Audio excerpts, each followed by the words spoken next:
experience on the day. 1-0 winners. I think it only makes it more difficult. I mean, what was wrong with Lobby Stars defenders? I mean, that clearance. I mean, we saw them against Mamelodi Sundowns. Yeah, even though they won, and we applauded them. Like, okay, fine. But then again, we saw some lapses. I felt the coach Mugbede would have probably corrected some of that, but it didn't happen. I mean, the defense was awful. Another penalty. Luckily, yeah. But it doesn't even matter. I don't know. A lot of people will say, "Why are you bringing this? It's just match day 3." But we need to be reminded. Oh, it's simple. Let me quickly explain. You have 3 games left. And what it means is, you played 3. Yeah, Lobby Stars traveled to Morocco. They traveled to Morocco, and it's not looking like they will get anything from that game. Now they have another home game against ASEC Mimosas, which they might likely win. But then again, you still have an away game in South Africa, which is not, I don't know, it's not even a 60-40 chance. At all. There's no 60-40, I mean, it's about 60-40 chance if you want to win or get anything from that game. If you get a draw, then you're lucky because you're playing against experienced campaigners. It must be said as well that they are the least experienced side in this. And the permutation, the permutation is they should get, from the next 3 games, they should get at the very least 7. At the very least, 6. At the very least. Okay, now that means you have to win 2 out of 3. 2 out of 3. So let's say they win their own game, and of the 2 games on the road, it would have been easier if they had beaten with that. It would have been easier. I'm telling you. It would have made life easier for them. But now you have to travel to South Africa and try to win, and travel to Morocco and try to avoid losing. Well, you could say, well, the game against ASEC is winnable. That's what I'm saying. Like, it's winnable. Go to Morocco, try to avoid losing. Go to South Africa, try to win. Okay. That's the mission now. All right. I hope it's not mission impossible. Well, we'll watch. Okay. Do we talk about the team who knows how to win when they need to win? Rangers, right? Okay. Right. They won at home. Okay. Let's switch over. Let's switch. The CAF Champions League now, from that CAF Confederations Cup, the CAF Champions League, where this one have to Confederations Cup. You are the one switching. Champions League to Confederations Cup. Red Rangers had to win this one 2-0. It was a good one for them because, as we said, when you're at home, try as much as possible to win your home games. 1-0 could have been enough for them to get all 3 points, but then they went ahead and scored 2, and having that at the back started on a good note. They could have scored more as well. Ended like maybe 4-0 or 5-0. But at this point, as I said, I mean, like we said when we saw the draws, it's not really about the number of goals you score now. I mean, it was a fantastic finish by Godwin Aguda, who has been very solid, especially... And made them pay for that mistake early in the game. Yeah. It's not about the number of goals. Get the 3 points. Yes, maybe when it now comes down to goal difference and all, but if you had done the job as regards points, you won't be needing goal difference. So... Goal difference is always a fallback option. Ensure you win your games. And do you know why this is important, Rotimi? In my opinion, I may be wrong, you're free to correct me. If you have back-to-back travels to Tunisia, you need to win this game against the supposed weak team in the group.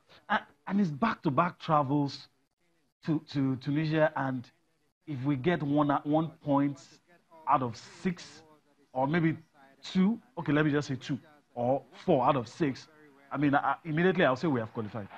Yeah, and then we can say we have qualified, but if you also look at the other guys in the group, Faxian and Etrodis, that's what I'm saying.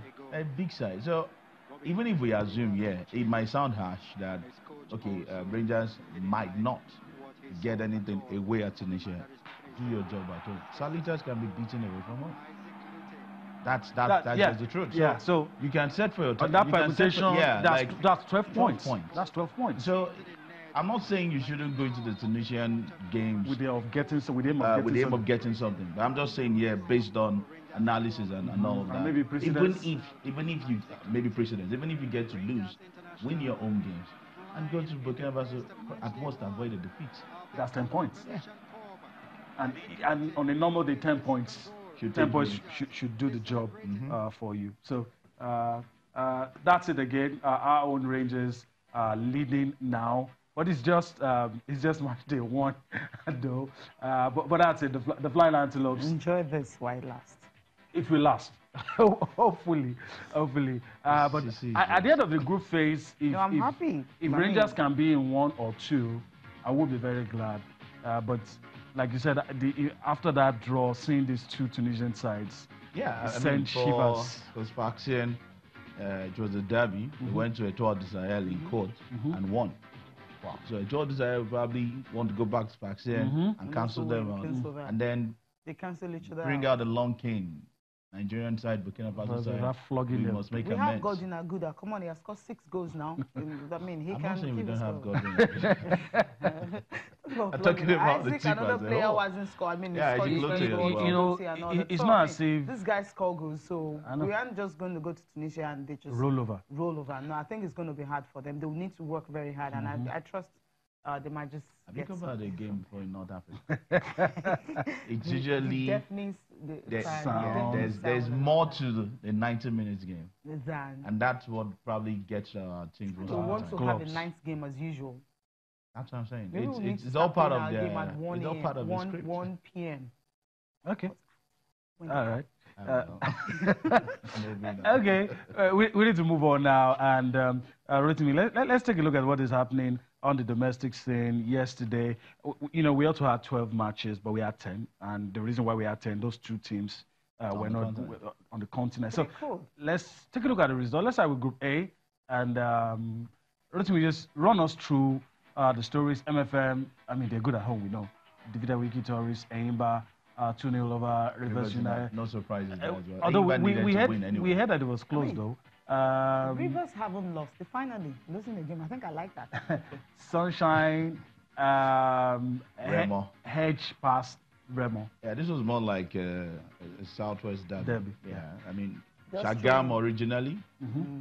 Forget where they've been banned. They've been asked to go play their game. But Shagam to Akure is about 3 hours. They can actually walk down, right? That is it. All right, the stories behind the result. The stories behind the results quickly. Group A. For MFM, of course, as you said, we knew they were going to get that win, or we expected them to get the win. Wiki Tourist.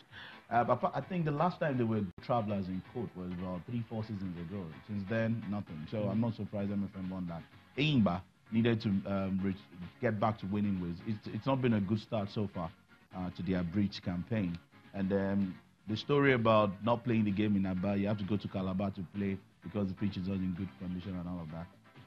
It didn't get to them. 2-0 over Rivers United. And as Sisi mentioned, their first loss, talking about the Rivers side. Sunshine Stars, we already talked about it. The Southwest Derby, 2-1 winners. Remo Stars probably feel they should have gotten something from that game. Sunshine Stars as well. They've had an away win this season already.